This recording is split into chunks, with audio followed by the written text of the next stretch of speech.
And we are live. I think we are live. Well, Josh, you'll have to confirm. Yeshua, can you confirm for us whether we be live or no? We're live. We are live and we're only a quarter of an hour late. Wow. Yep, quarter of an hour would be 15 minutes and we're 14 minutes behind schedule. So, hi, we actually do exist and we still live. And we've been wrestling with this technology for about 30 minutes now to try to make it work. Every week it's something different. So, this week the MacBook wouldn't work and then YouTube wouldn't work, so we had to go to our third-party software and it decided to work, but sort of, and now we're on. So hopefully you can hear us and see us. We can. Who knows? If they can and they can. They can hear as well? Yep. Oh, it's a win-win, only 14 minutes late. Yay. So I apologize for that. It is a battle every single week. So someday this battle will actually never end because technology hates me. We need a designated spot just to leave everything up. That way we don't have to. That wouldn't help with the software. Well, you could keep it up, and not. I don't know if that would help. That would be nice, maybe. Anywho, so hi. We should open with prayer as always. We've got much to cover today, which is going to be very interesting. And Mom, would you open us with prayer? Because Hannah always hides, trying to act coy like she doesn't want me to call on her, but when she actually does want me to call on her. Okay. Yes. Lord Jesus, excuse me. If you can. Coffee. Lord Jesus, thank you for today and thank you for loving us. Thank you for being so faithful to us, giving us a new day to honor and worship you, and a Shabbat to rest. And Lord, I just pray that you'll help us to rightly divide your word. Help us to understand and know what you're trying to say to us. And Lord, please direct our steps. In Jesus' name, amen. Amen. Thank you. All right. First things first, what is going on with the war in Israel? Just real brief. I have no idea. I know their ceasefire thing keeps getting rejected by Hamas. That's all I know. Actually, no. Hamas did accept it, but with caveats. Oh, but then. So Israel's like, no, we're not going to do that. Right. Because it was asking way too much. Yeah. So, especially since Hamas started the war. It's like the wolf asking the farmer to put barbecue sauce on their sheep before he eats them. That's exactly what he's doing, yes. So, today is the 666th day of the war, right? Again, the longest war in our history. And we're sort of at this very uncomfortable place of stagnation right now. We still have approximately 50 hostages in the Gaza Strip, 20 of which we hope are alive, 30 of which we're sure are probably not. Excuse me. And it's been pretty bad. There was a big demonstration in Tel Aviv in front of the Prime Minister's residence, or was it the Knesset, one of the two, last week, of IDF soldiers and families of hostages saying, do not destroy this opportunity for us. Get the hostages back in the war, period. And by in the They war, want them to sign that thing? and by in the war, they're saying destroy Hamas. Oh, yeah. Otherwise, the 900 plus lives of the Israeli military who have died in this conflict fighting, over 900, will have been for nothing. I know. If it just goes back to what it was. There are also many who are now calling for Israel to take back the Gaza Strip. Yes, Believing please. that there's no way we could have peace unless we do so. Right. Because if we destroy Hamas, get the hostages, be they alive or dead, and pull out, then it's just that vacuum's when we fill it again with terrorism. So. Well, someone wrote on a post, I forget what it was. It was like someone's post to somebody else's post. And they said, when they gave Gaza the Strip, I think it was like 10 years ago. 2005. Yeah. They had 10 years. Or 15 years. 20 years. 20 years to prove that they could live Yeah. in their own, between the two, Yeah. live peaceably. Yeah. They don't. So let's just, go. I support Israel. Go on, Israel. Just go kick butt, wipe them all out, conclude or get with Trump to ship them over to wherever he wanted to ship them over to. And so let's move not them forget that when we gave the Gaza Strip over to the Palestinians, right? That we were promised by the PLO, the Palestinian Liberation Organization, and the PA, the Palestinian Authority, the governing authorities of the Palestinian territory, that they would never attack us. That if we handed over to them, that would be a sign of good faith, and they would never attack us from the Gaza Strip. Never. That was their promise back in 2005. I think that promise lasts for about a month. Wow, that long. That long before they started rocketing us from the Strip. And when they started doing that, what was the reaction of the world? Poor Palestinians. Yes, poor Palestinians. Israel's bad. Yep. Well, they're doing that now. They're Oh, saying my, yes.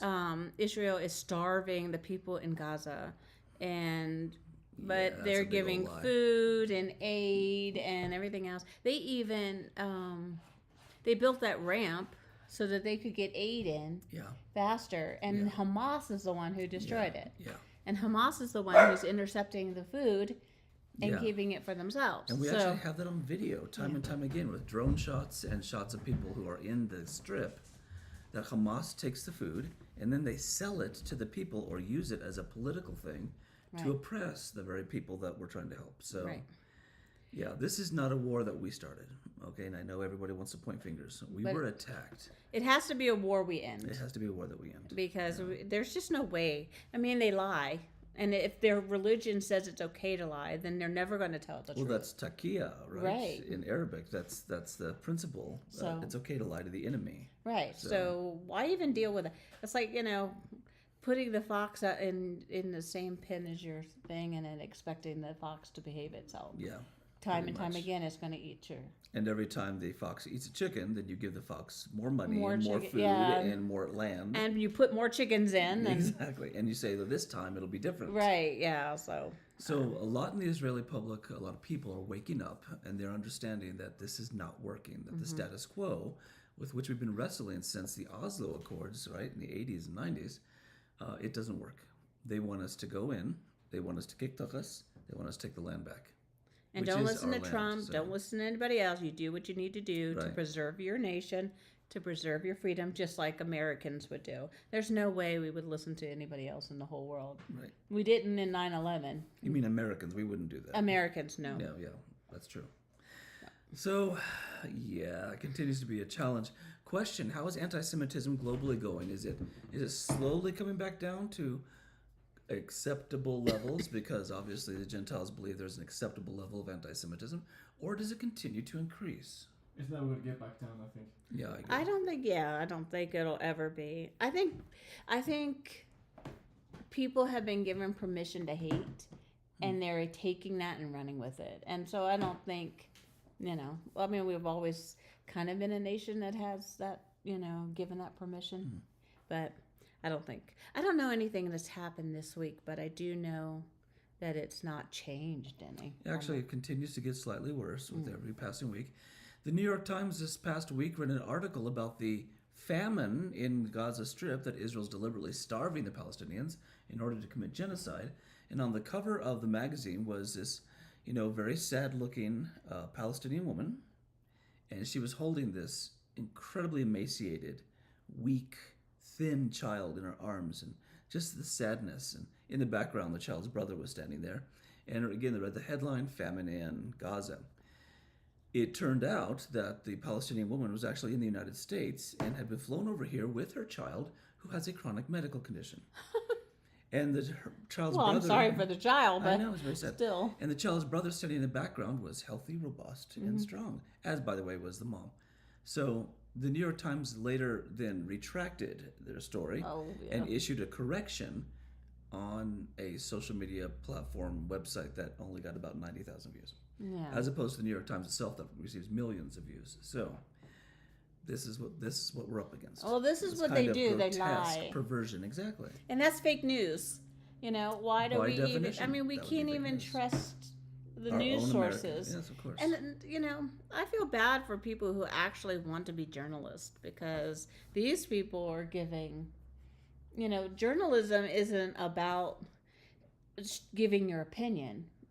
That's the opinion section of the newspaper. Right. Journalism is giving both side issues and then letting the readers decide for themselves. One would think. There's no journalism anymore. I agree. There's no journalism anymore. Very, very unfortunate. And there's no moral conscience either. We all know right and wrong. Well, so why would you have moral conscience if you're going to attack the Jewish people? Well, just the newspaper reporting. Come on. Why would you just outright lie like that? They knew that they were taking a picture of a sick child, Yes. not, Not a starving child. Not a starving dog. And the sick child would have been a greater story. Hey, someone from another country comes over to America and, to get help. And I mean, why not do that instead of using that poor family? I'm sure they got money, but using that poor family as a... Anything to make Israel look bad. Anything to make the Jews look bad, right? Yeah. When Hamas started this war in 2023, wow, that's a while ago, it knew it couldn't win this. Right. It knew that Israel would come in and crush it, and it banked on that to make us look bad globally again. And as soon as the first retaliation happened to defend us, well, defense was too late by that point, retaliation, and to get our hostages back, as soon as that first shot was fired, they screamed, "Victim, we're being attacked, genocide." Exactly, yes. So. Yeah, but then they film themselves being victims. Like that one guy who's like, "Oh, my son's dead," but then his foot moves. The in his head. Foot, yeah. It's like, you're just a bunch of liars. Yeah, so there was a famous video of a Palestinian father holding his allegedly dead son in the rubble of parts of the area of the Gaza Strip. And, it's weeping and sadness, and he's screaming in agony, and then his son opens his eyes and moves his feet a little bit. And, Well, then there's that guy that, I think he died like 3 or 4 times. The Palestinian reporter who's died like 5 times now, he's 5 times he's always died. Just been killed brutally by oppressive Israeli regime. And he pops back up somewhere else and dies again. It's incredible. He's lying. Propaganda. He was propaganda. But people buy it, and that's the sad because people see part. what they want to see. Yeah, well, people don't research anything, and they're emotionally driven. So they see this poor. I don't know why when we see poor children, we feel automatically sorry, because children can be mean and hateful. I mean, I remember bullies on the playground. I remember being young. They were not, innocent. I know, but the ones who make the decisions are the adults, who probably are parents, and then it pulls that heartstring. Well, that's what I'm saying. Why do we automatically, as adults, think, "Oh, they're children"? Well, do they not know that children are also used in Hamas to bomb and as traps for, attacks and stuff? Yeah, that's true. And the moms train up their children to martyr themselves. The very same thing. Yeah. It's ridiculous. So along those lines, then, that's Maxie. He just came out. Yep. Along those lines, then, major Western nations are recognizing the Palestinian state, which doesn't exist, including just this past week, France, Germany, the United Kingdom, and Canada.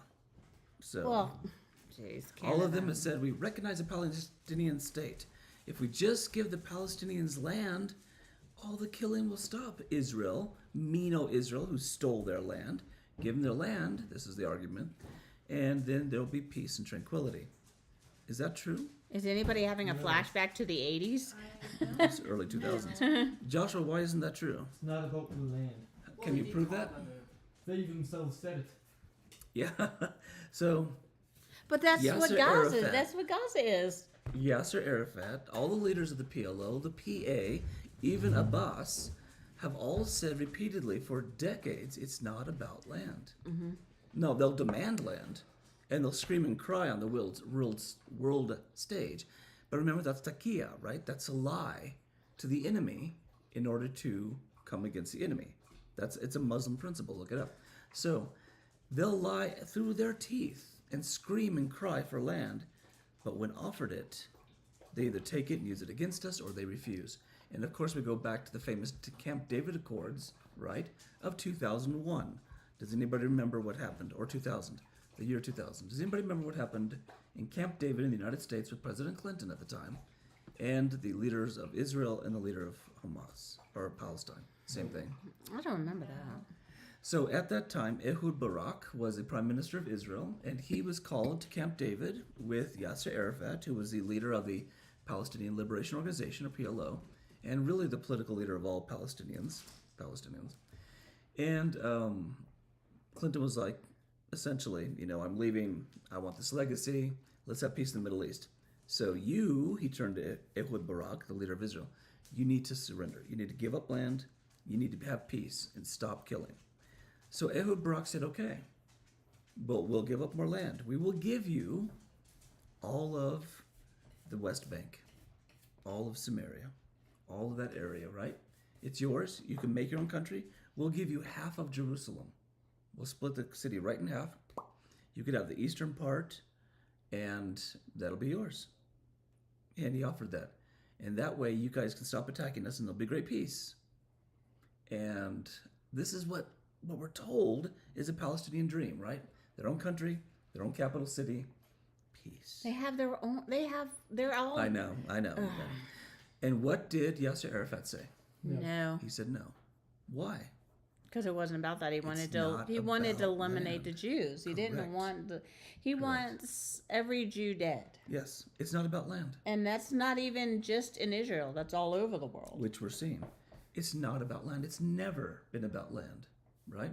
They were offered on a silver platter by Ehud Barak, who was a horrible prime minister of Israel, by the way. Everything that they wanted, every concession was made, and they said no. Because then their cause would be over. They wouldn't have excuses now to slaughter us, kill us, burn our babies alive in our ovens, behead us live on YouTube. They wouldn't have that. So they said no, and we are where we are now, and it's the same recycled philosophy. If you just give them land, so says the world, then there'll be peace. It's the same lie. It's not about land. So what's it about? Hate. It's about their religion, hating and wanting to conquer people Yeah, so it's and about... get rid of the Jewish people. Absolutely, yes. And actually, the PLO charter, when it was founded in the 70s, said this as much. It said that their goal was to drive Israel into the sea. That remains their goal. So, that was a really long introduction, but that's what's going on, of course. Interestingly, when Canada finally recognized a Palestinian state, or said they would in September, the Donald Trump administration levied a 35% tariff against the country. Good. So, They should be punished for being stupid. at least one leader in the world is sort of maybe kind of halfway standing up for Israel and the Jewish people. At this point, we'll take what we can get.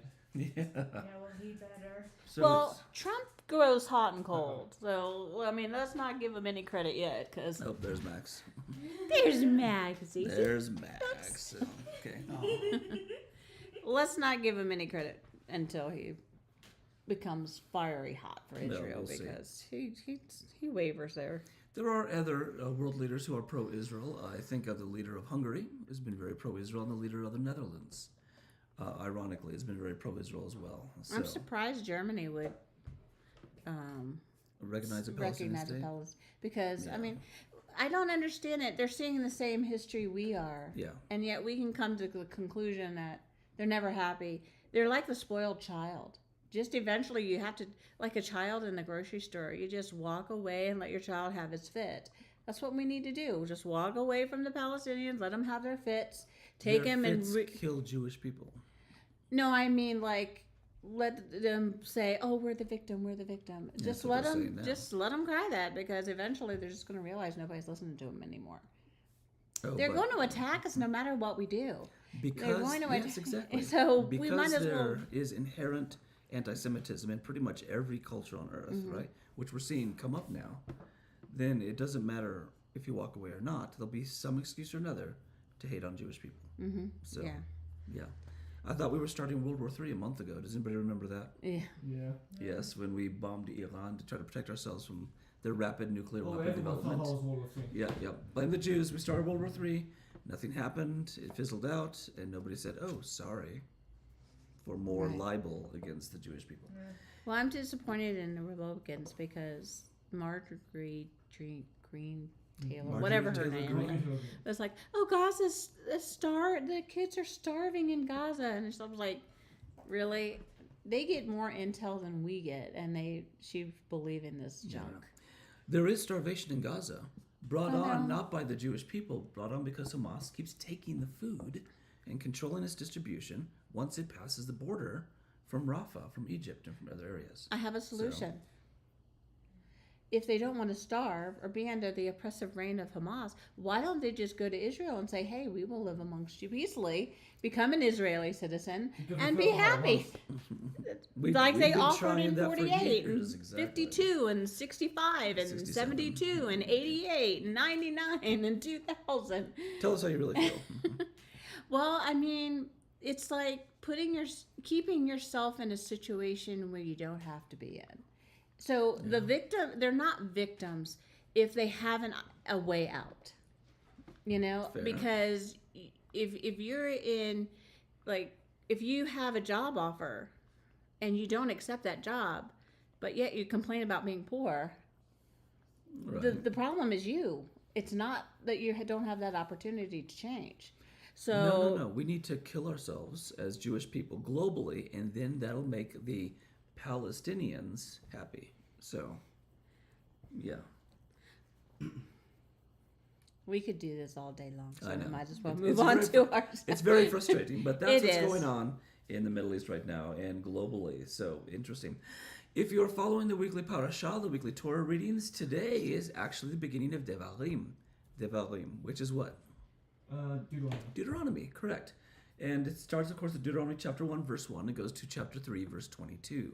So Devarim, Deuteronomy chapter 1, verse 1 to chapter 3, verse 22. A lot of amazing stuff in there. Of course, Devarim is, of course, my favorite book of the Torah because it's really a Mishnah Torah, right? It sort of combines everything into one. What else is going on? Oh, yes, because we're starting Devarim, what does that tell us concerning our location on the Jewish calendar? Like the temples falling down. No, we're near, Nope. we're near Towards- the end of the Jews year. Yeah, towards the end of the We're year. near the end of the Jewish year, right? Ooh. The year is almost over. We're one book left from the end of the Jewish year, which means that the fall feasts are literally, gives you a tight dog, That's you. that the fall feasts are literally right around the corner. Ooh. Yep, so here we go again. What's the first fall feast? No, Rosh Hashanah. Yeah, Rosh Hashanah. What's another name for it? Yom Teruah? Yom Teruah, good. And what's the second fall feast? Yom Rosh Kippur. Hashanah. Yom Kippur. Yom Kippurim, good. That's what the Bible calls it. And the third fall feast is Sukkot. Sukkot, yes. And I literally had a dream last night about building our sukkah this year. Oh, no. It's on my mind already. But how are you gonna do It was that? only 4,500 square feet. Might as well Three add an addition to our stories, you house. know, it's chandelier. No, I'm kidding. It wasn't that. But but it's coming along. It's always a wonderful time of year. It also means temperatures will get a little cooler here in the United States. So that's very exciting. We're starting the final book of the Torah today in our readings. Anything else about what's going on in 10 seconds before we get into our teaching today? The day that the temple fell is tomorrow. No, Okay, we're going to talk about that, Hannah. Yeah. What else? Anything else about? I didn't ask for that. I asked for the thing going on in Israel. Hannah wanted to be first in line to say that. So no. nothing. All right. I have my own clock, Uh, No. on every every Bible study, my lovely wife, whom I love more than my own life, gets sometimes very enthusiastic about information she's sharing. So I put a big old clock in front of her every week, just to remind her, that we have a time limit here. Although we certainly, you're going to show them the clock. The clock. There it is. That's a big old clock. Just as a friendly reminder, a reminder of love. Yes. Okay. Having said that, of course, let us begin our teaching today. So, Hannah, what starts us sundown tonight? The day the temple fell, which is Tisha B'Av. Tisha B'Av. Yes. Okay. Tisha B'Av. What does Tisha B'Av mean? Oh. What did it actually mean? No idea. The 9th of Av. Yeah, it names the day. Yeah, it's the 9th of Av. So let's turn in your Bibles if you would. And again, I wish I could show you this on the screen, but software hates me. So let's turn in your Bibles if you would. Join me, Matthew chapter 24. Matthew chapter 24. And we're going to start in verse 1. And there's the dog.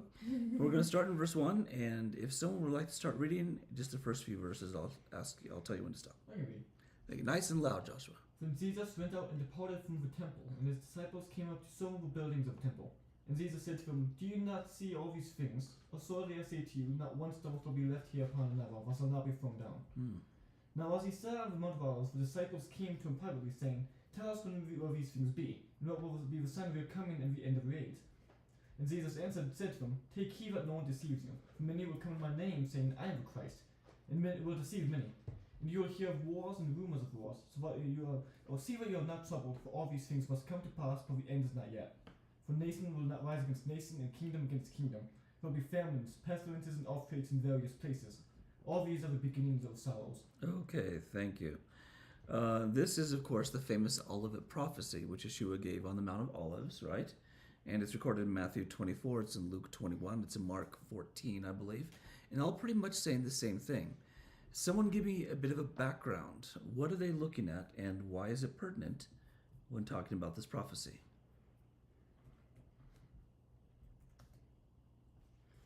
Calm down. Nobody talk all at once. We have time.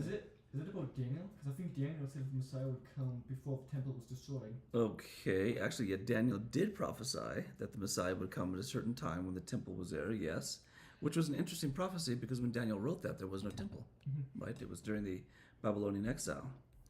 Well, it's interesting because the Lord's talking about the temple being destroyed, but the disciples talked about his returning. And so I don't know what he said in private, but maybe,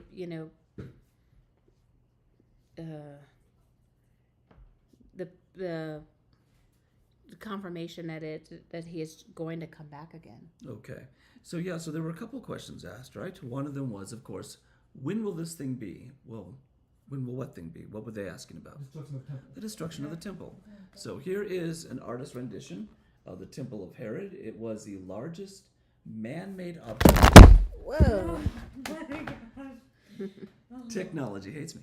It was the largest man-made object on Earth at the time. It was bigger than the pyramids of Egypt. And it was designed and built, of course, by Herod the quote-unquote great. And it was beautiful. Lavish. No expense was spared in building the Jewish temple. And it was over 90 feet tall and over 9 stories tall. The eastern part, according to Josephus, was covered with pure gold. And it would glint and glitter in the sun with every sunrise. And so it was this massive complex, right, that took decades and decades and decades to build. Why was it important to us, besides being pretty? It was the center of all religion and culture. Yes, it was the center of our religion and culture. What else was it? Jesus' house. Technically, yes, Yeshua being God, was called the house of God, right? Or Beit HaMikdash, literally holy house or house of the Holy One. Well, before Jesus, it was the only avenue to God. I mean, on Yom Kippur he would come and accept the sacrifices. On what was it? There was another one. No, was it Yom Kippur that he showed his Shekinah glory? Yeah, in the most holy place. So I mean, that was really their only gateway to God. Yeah, so God said prophetically, right? Even when he was bringing our people out of Egypt, he said that I will choose a place in the land you're about to inherit and in which you're going to dwell, and I will place my name in that place forever. And of course, he chose Jerusalem, not Mount Gerizim. Sorry for any Samaritans who are watching this, or Samaritans. There are a few left. But actually, it was Mount Zion in Jerusalem, and the temple was built there, right? Who built the first temple? It was David or Solomon. Solomon, good, yeah. Solomon built the first temple, right? And it was beautiful, and it was huge for that time, and God's glory filled it. Do you remember that? The Bible tells us. So God received this, right? And his name dwelt there. So it was a tangible proof, one, that there is a God, and two, that he is with us, right? And so, but then what happened on Tisha B'Av in 586 BC? And the Romans come and destroy it? No, Babylon? Babylonians, yeah, Babylon. good. Look at you. You know your history. So in 586 BC, the Babylonians came in fulfillment of prophecy and completely destroyed the Temple of Solomon, which had stood for a few hundred years, right? Terrible devastation, terrible thing, a terrible loss. It wasn't just that we lost our capital city and our land, but it was a symbol that God was no longer there to protect us because we had disobeyed. We had turned to sin and had not repented.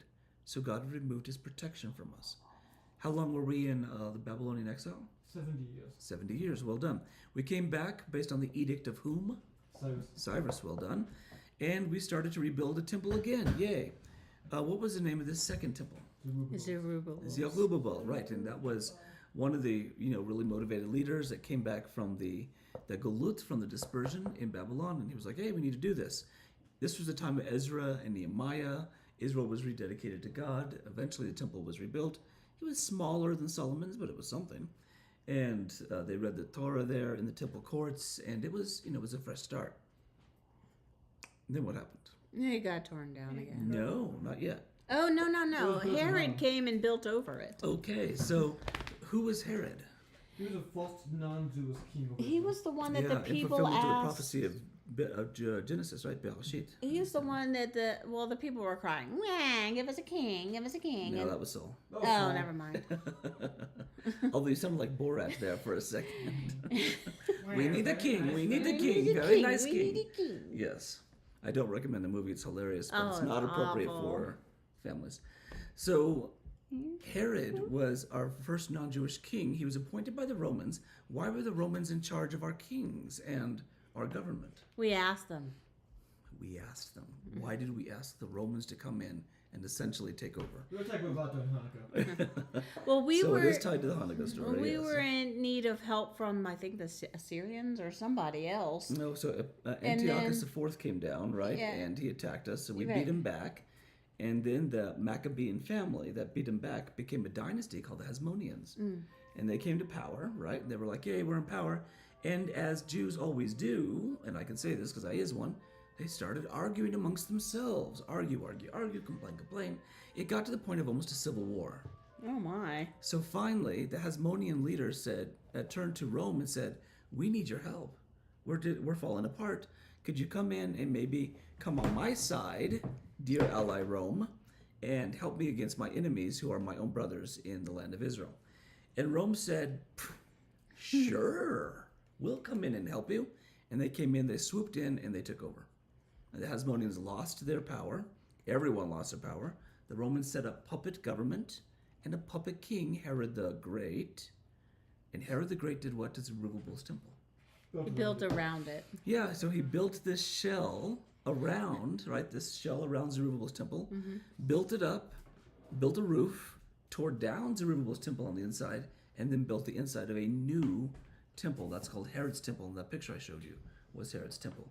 It was a wonder of the ancient world. And now here we are in Matthew 24. Yeshua's on the Mount of Olives. And from the Mount of Olives, if you've never been, you can actually sit on it and look west. And you can see the entire city of Jerusalem below you. It's beautiful. And right there would be the temple glinting and glittering in the sun, granite and gold and marble, right? And thousands of people thronging through the different courts of the temple, and the smoke rising from the enormous altar, and it was quite lovely. When the temple will be rebuilt, the pattern of the new temple will be Herod's pattern, patterned after his. So, and we have a lot of literature about what it looked like and how things worked there. And so, of course, it makes sense that the Talmudim, the disciples, were very much overwhelmed, right, by the beauty of this extraordinary structure. Messiah, Yeshua, do you not see this? Look at the stones and look at the buildings. Look how gorgeous it is. Don't you like this? And Yeshua, being a party pooper here, sort of busting in on their groove of enthusiasm, says what? It's not going to last long. Every stone will be thrown down. Do you see these buildings? Every stone. Not one stone will be left on another that will not be thrown down in this temple. Yeah. Well, that's sort of a downer. When did Yeshua say this? Around 30 AD. Yeah, it was about 30 AD, give or take, when based on what you believe concerning the date of his birth. So it could have been anywhere from 29 to 33 AD. Well, Yeah, it's that's in that range. towards the end of his life, so maybe it was like 32. Right, 32 or 33 yeah, AD, right? something like that. Because, I mean, we're at the end of Matthew, and he put that conversation in the end, so that Well, it was right before his crucifixion and resurrection, yeah. So this is sort of a downer. And then, of course, he gives this very famous prophecy, not just about the destruction of the temple, and not just about how Jerusalem will be surrounded by your enemies, and not just about how the stones will be cast down, but also about his second coming and the end of the world. So it's interesting that he ties those things together. Do you think the disciples believed it? when he said this? I mean, this is this most solid and the largest man-made structure on Earth at the time. Probably half. I mean, I don't think we believed it fully. I think they heard what he was saying, but I don't think they really believed anything until after the resurrection. I don't think they really, it was solidified in their spirits and souls until after the resurrection, because, and receiving the Holy Spirit. I think because it just seemed like up until the point of death, even Peter's denial, up until the point of his death, they were kind of like, "What do you mean? What is this?" Right. They were always questioning. Doesn't make sense. And like he had fed the 5,000, and then like later on, in the same book, but later on, they're like, "We're hungry. What do we do? Oh no!" And it's like, wait a minute, didn't he just? Right. So I don't think. I mean, just evidence after evidence, and the way that they respond to things. I don't think they got it until after the resurrection, or even after the giving of the Holy Spirit. In Acts chapter 2. Because technically they weren't believers yet, right? Well, they were at the end of the book of John. After Yeshua rose from the dead, Right. he breathed on them. Right. And he said, receive the Spirit. That's when they were born again. Right. So Yeah. Hannah had something she wanted to add. I have to say, like, yes and no for that. Mm-hmm. For them. That it's a yes And that's what no. Joshua said, that Yeah. maybe they believed part of it, but maybe it didn't really impact them fully.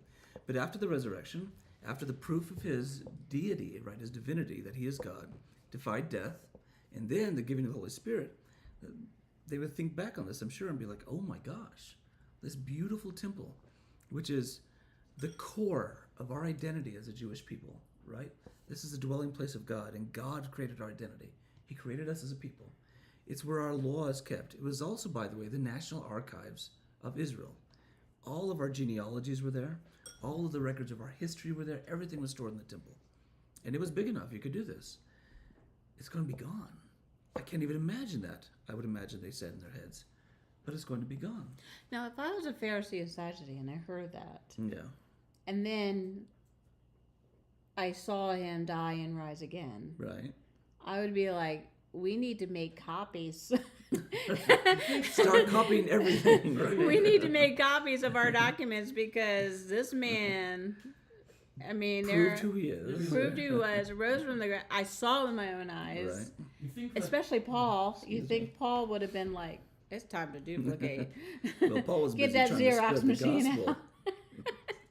nobody. Yes. This is Israel's Xerox. Xerox machine.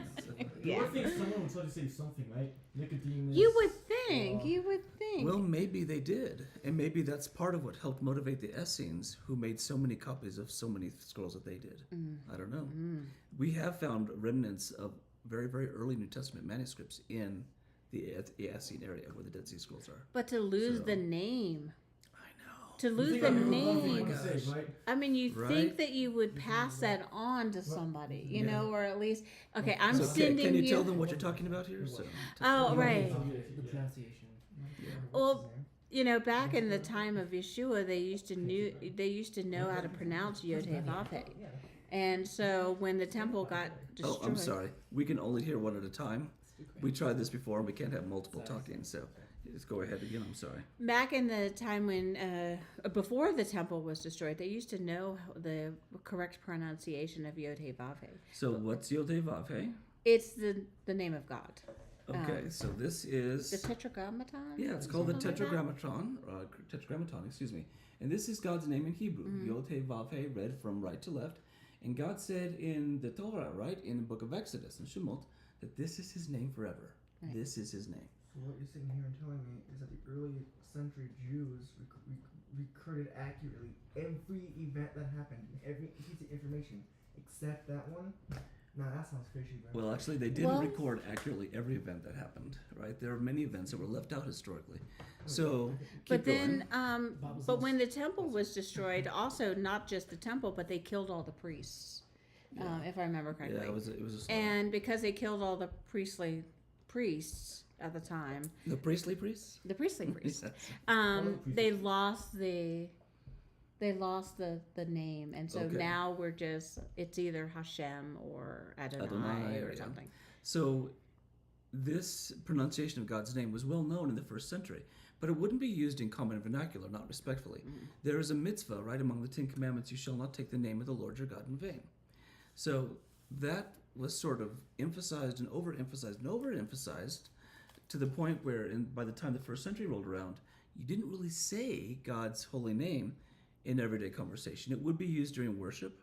It was used in the temple at least 3 times a day when the sacrifices were given. It was certainly used when the Torah was read, things of this. But it was sort of falling out of common vernacular because it was, and remains, so holy. So when the temple was destroyed, all the people who knew this pronunciation, right, and the priests and everything, well, here's a question. How many people died when the temple was destroyed by the Romans in 70 AD on the same exact day, the 9th of Av, Tisha B'Av? How many people died? This was Titus' siege against the Temple Mount area in Jerusalem. It took a few days. He finally broke through the wall. They rushed in. They started burning things. Titus said, "Don't burn the temple. It's so beautiful." He actually wanted to save the building and use it as a pagan Roman thing. Oh, jeez. Because the building was so gorgeous. Yeah. And he said, "Don't burn it." But then, according to Josephus, some of the Jewish people who were in that area, because there were thousands crowded into the inner courts of the temple by this time, it was the last bastion of Jerusalem. The rest of the city had already fallen. There was massive starvation, persecution, terrible things were happening, not just at the hands of the Romans, but the hands of each other. Jews among Jews, unfortunately. And so thousands and thousands and thousands gathered in the bastion of the Temple Mount area, and they were hiding there. Men, women, children, old people, infants, priests, lay people. And when the Romans finally broke through, they panicked, and some of the fire that was burning the areas around the temple building itself were taken by the Jews and applied to the temple building, almost by accident, and the temple building started burning. So when that happened, we lost the pronunciation of God's holy name. Now, having said that, Yosef raises a very good point. There is no name more holy and important in all of human history than Yotevavhe, right? Wouldn't there have been a priest or a scribe or, Tommy-go-lucky somebody that would have written down and recorded somewhere the true pronunciation of God's name? You would and think preserve that. so. Because it's not like the Romans showed up and conquered the entire city in a day. This was a months-long siege. It was almost a year. Maybe we did, we just didn't find it yet. Maybe they did, yeah. And the reason it's so hard for us to know how to pronounce today without that certain guidance from the first century is because it's all vowels, essentially. So some say Yahweh. Yeah. I'm not sold on that. I don't know. Some say, what did I? Jehovah? No, that's a grotesque. I thought you were playing this. So Jehovah No, is it's a iterated. perversion of God's name that Playing was done by the middle-aged monk, the monk during the Middle Ages, and it was a terrible thing. So some say Yahweh, some say Yehwah. I've heard that before. Some say Yehwah, right? It could even be Yahoo. We don't know. If it's Yahoo, that'd be awesome. Yeah. Yahoo. Oh, Yeah. Yahoo. Got Yeah. it right. Yeah. We're asking the Lord every time we Yahoo. Every time we Yahoo something online. Hashem? But we just don't know. Adoshem is a reference to his name, but it's not the pronunciation of the name itself. Yeah. So anyway, you would think, and I agree, there should have been many people. So someone somewhere out there, historically, must know.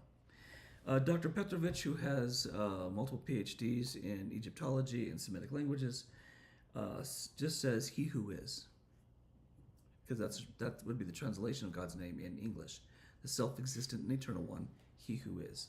So interesting. But yeah, you're right. We lost it, unfortunately. So having said all that, it sort of brings us back around to the point.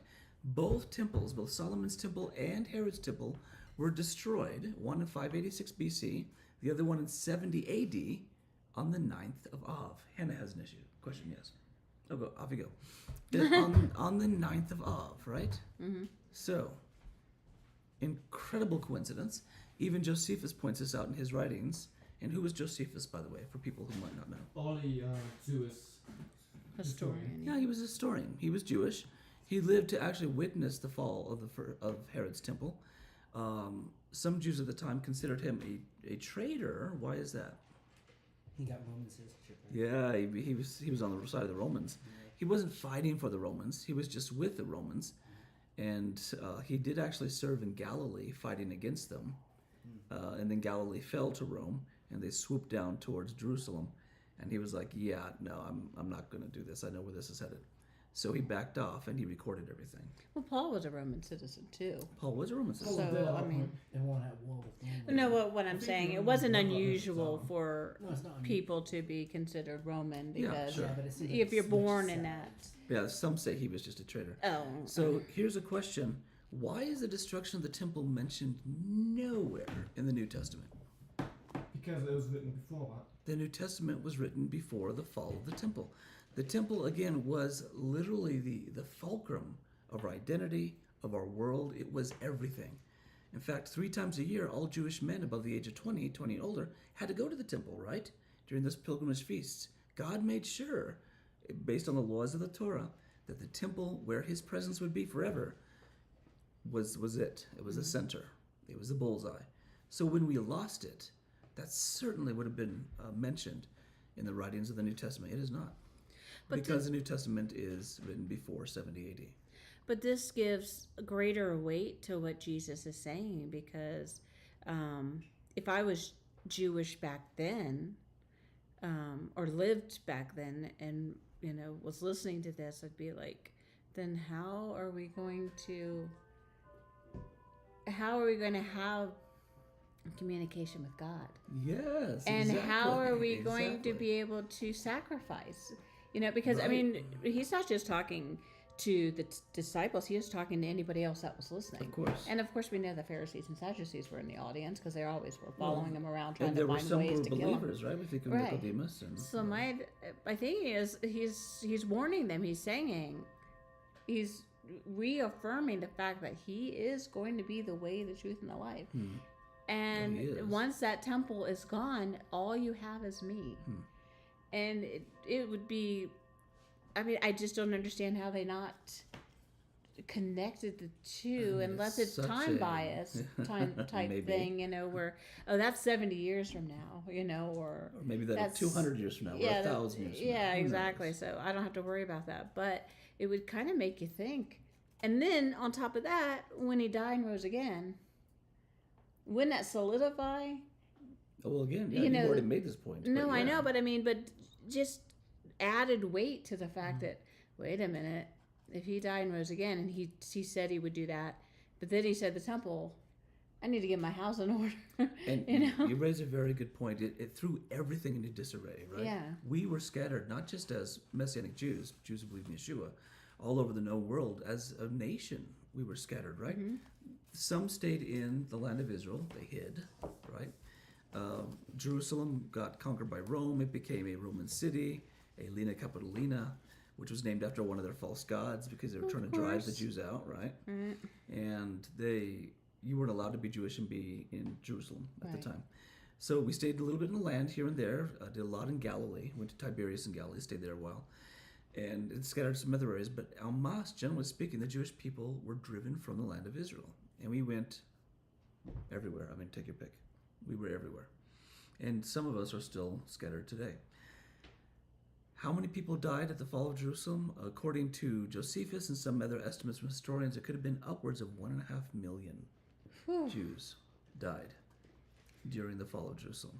Not just the destruction of the temple itself, which culminated that event, but the taking of the city and the falling of that city as Rome came in. Now, where were the believers at the time? Jerusalem and outside Jerusalem. so they Some were also fighting died. against the Romans because this was way before the Bar Kokhba revolt, right? And some were fighting or in Jerusalem trying to fight and defend the city.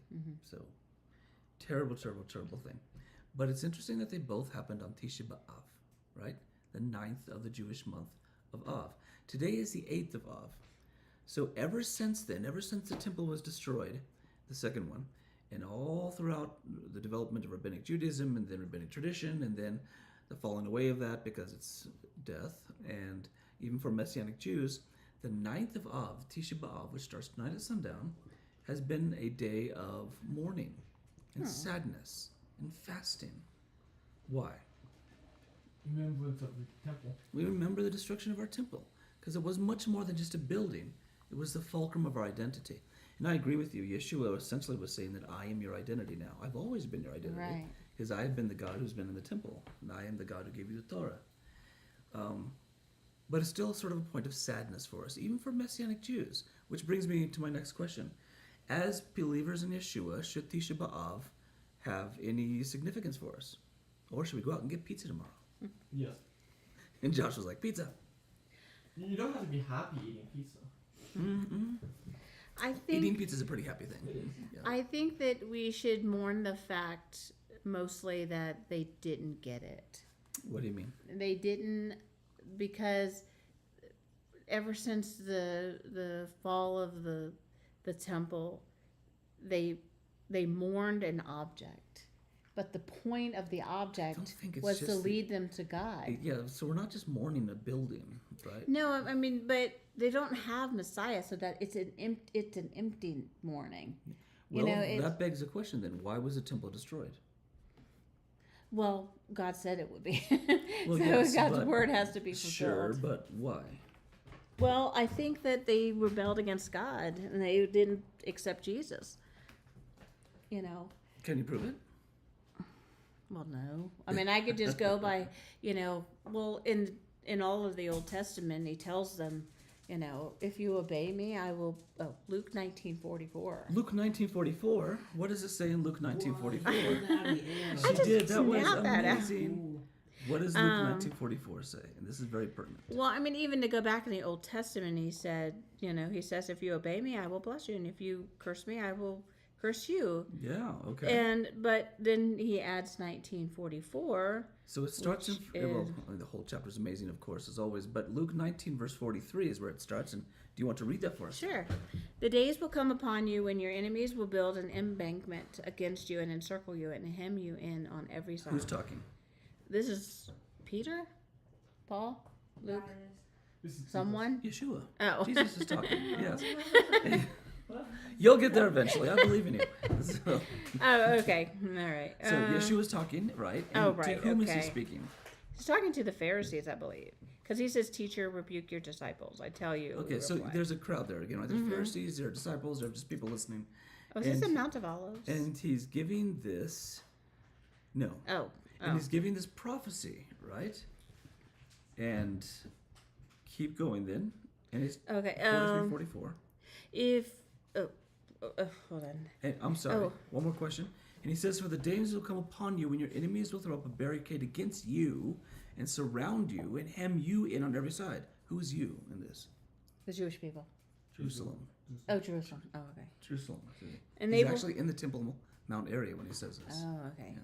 They will dash you to the ground, you and your children within your walls. They will not leave one stone on another, built because you did not recognize the time of God's coming to you. Okay, so, and that's actually not quite what the Greek says, but the meaning is there. The Greek says, because you did not recognize the time of your visitation. The time of your visitation. So why was the temple destroyed? Because they didn't accept Christ, Jesus, as who he was. They didn't and they see recognized him. his Yes, coming, exactly. which he had prophesied for a millennia, decades, right? Before that. Well, millennia before that, yeah. right? I mean, 1,000 years prior to this, David was writing in Psalms about Yeshua and how he would live and how he would die and all this. Very, very prophetic. So Yeshua is very clear. The reason the temple was destroyed and Jerusalem was surrounded and all the Zurus, all these troubles came upon us is because we did not see or recognize the time of our visitation when God came and walked among us. If anything, we should have recognized. If we should have been able to say, hey, wait, look, it should have been that. Because he talked about it and talked about it and talked about it for thousands of years, hundreds and hundreds of times in the Old Testament. And we missed it. So we lost our temple. We lost that tangible symbol of God being with us, Emmanuel. So as believers then, what should we do during this time of year? Or nothing? What do you think? I'll have to say try and pay attention to when he's gonna be coming. Well, I agree, Hannah. We don't want to make the same mistake twice, right? Yes. It's been 2,000 years, and people are like, where is he, right? You've been saying he's coming, and he's not. no evidence, blah, blah, blah, which is a fulfillment of prophecy, by the way. So, yes, we need to pay attention and watch the signs as he told us to. He said, watch Yes. and see. He may not come for another 1,000 years. He might come in a couple of years. Who knows? What else should we do concerning Tisha B'Av? Remember. Remember. How do we remember?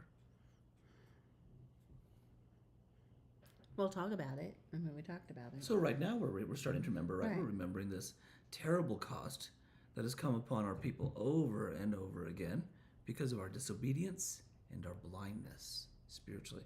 What else? Is there anything else we should do, or are we good? Well, Very good. I think. Josh was like, pizza time. Well, I think the Lord talks about the calling upon our lives as believers is to go out and warn people that Christ is coming again. And that let's not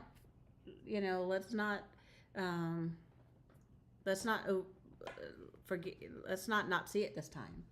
Let's not make the same mistake twice. Right. And there's a way more believers, I would think, today than there were probably back then. Oh, I'm sure. So there's no excuse for them not seeing it now. How can we make sure we don't miss it again? His coming.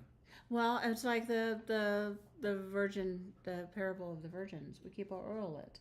We keep our eyes. What does that mean?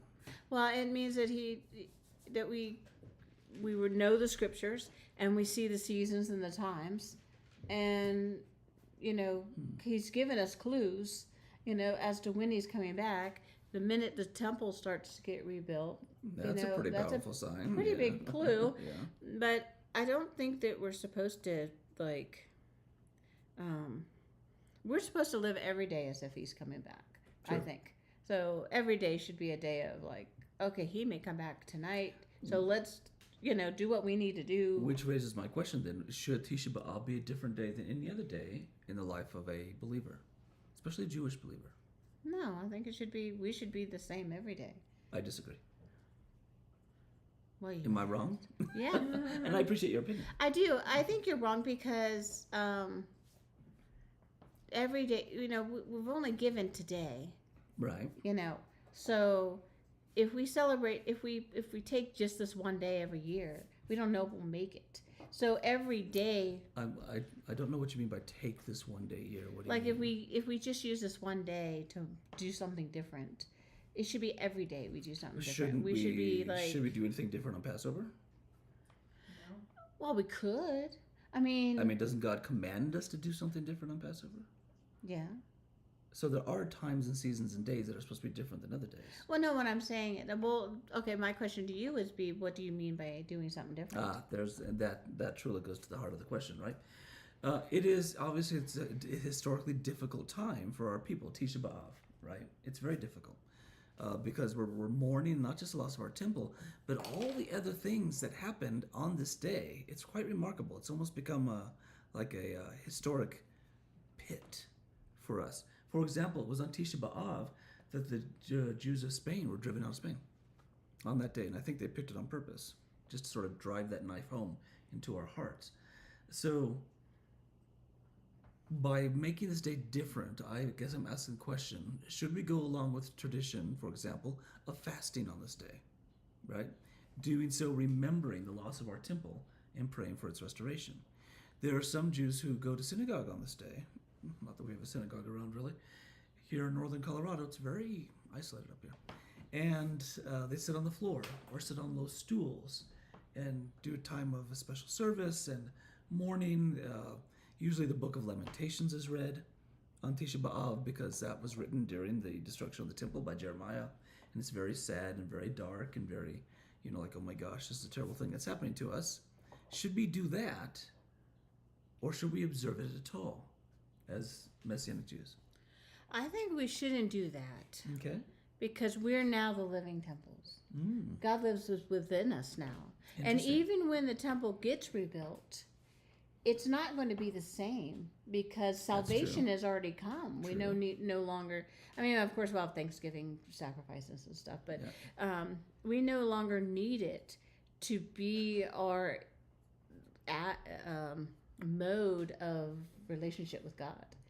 Does that make sense? Like Yeah, our absolutely. vehicle that Right. you know so it's great that the temple gets rebuilt, but to me, we should be rejoicing. We should be. We should be rejoicing that the temple was destroyed. Yes, because What? well, No.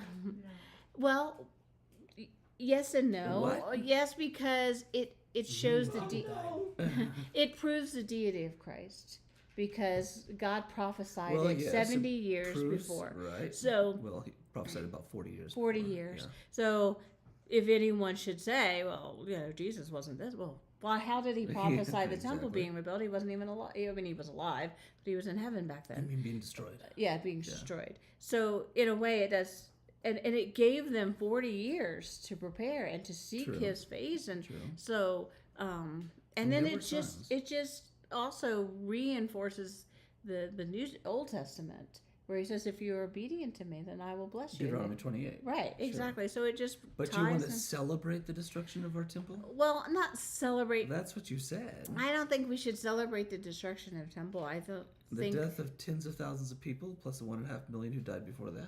Well, I just think that we need to rejoice because God. We need to are. rejoice. Well, yeah, because we don't need that anymore. We have Christ within us. Yes, that's And- true that we have the Lord within us and we are his temple Yeah. now. So I think that if we sit there and say, "Oh, our poor temple died," then it's like when Jesus says, "Let the dead bury their dead." You know, what to me he is saying is that those that are going to not choose me, you follow me, and we need to show that there's something new, there's something different. We don't need to mourn the temple. Mourn the people that died because of it, but we don't need to mourn the temple. The temple was meant to be destroyed because God would not allow The it. temple was meant to be destroyed. It was. Yeah, I'd wrap it up. No. Okay, Well, well, Jesus said that it, is- that so is a it's very, meant to happen. I mean, That is a very interesting perspective, and I appreciate your candor and your honesty there. And I get what you're saying, that for those who are born again, that God's Spirit literally dwells within us. Right. And because of that, we are his temple. That's very clear now about will the never Bible. be destroyed. True. Joshua, According to point, God commanded us to have a temple. God did command us to have a temple. Will there Yeah. be a temple during the millennial kingdom? There will be a new temple in New Heaven. There will be a new temple in. So will there be a temple? Yes. Yeah, so there will be Ezekiel's temple will be built during the millennial kingdom. Yeah, like temples. And on the new heaven, new earth, where there'll be a temple. Yes. Yeah. Yes, God himself will be dwelling in that temple, which is sort of the current temple was a foreshadowing of what was to come. So, although I appreciate certainly what you're saying, in as much as, yes, we are his temple today if we're born again, and that's what's most important. But if you The- can't, okay. just one more point. I Yeah, just thought 30 about seconds it. because we're running out of Okay. time. But that's another cause for us not to be sorrowful about it, because in order for the new prophecies to take place, like Ezekiel's temple being rebuilt, and then the old one had to go away. The old has to die, and the new has to come in. So if the temple had never been destroyed, there wouldn't be these other temples that would be needed. There would eventually. Because they were But they would prophesied. eventually have to. So it was meant So, for them but to. it would have been destroyed when the earth was destroyed. When all things would be dismantled. Yeah, but it would be leaving them in their.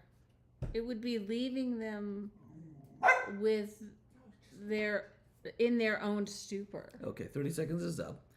However, as a Jewish man, I do mourn the loss of our temple, both Solomon's time and during the time of Herod, or Herod the Great's temple, because it wasn't just about a building, right? It was about a broken covenant, a covenant we broke. It was about a backslidden and broken people. There's the dog again. It was about It's gotta a. go Don't party. get mad at him. Don't get mad at It was about a backslidden. Thank you, Yosef. It was about a backslidden and broken people.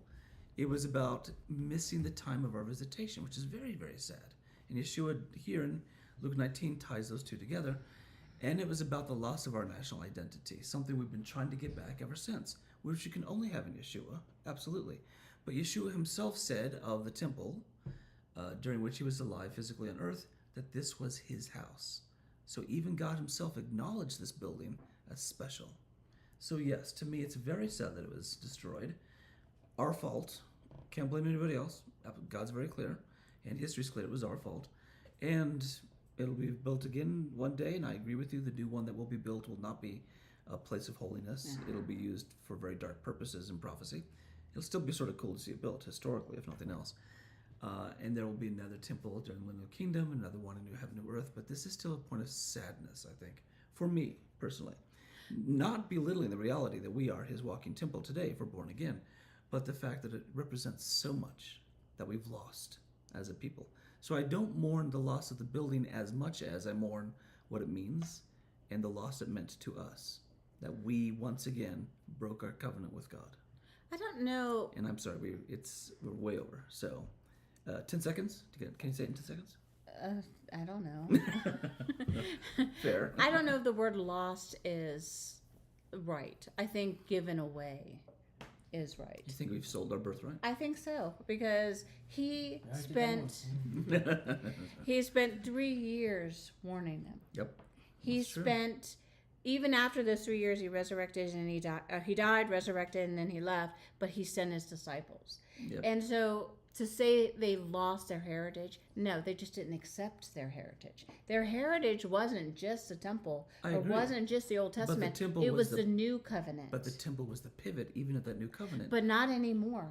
Because we lost it. Well, no, they didn't lose it. They gave it away. Because in their denial of Christ, in their denial of the time of the visitation, they gave it away. They No. said that's not significant to think us we lost anymore.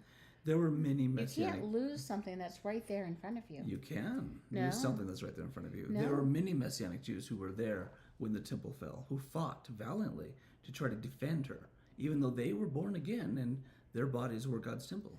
Well, yeah, but being born again, they also recognize that the temple was a vessel. It Yeah, wasn't sure. the main thing. The main well, it's thing God's was spirit in the temple. right, but he no longer, his Shekinah glory no longer dwelled in there, right? Correct. So So- that's Talmudic as well. It tells us about that. But we have run out of time.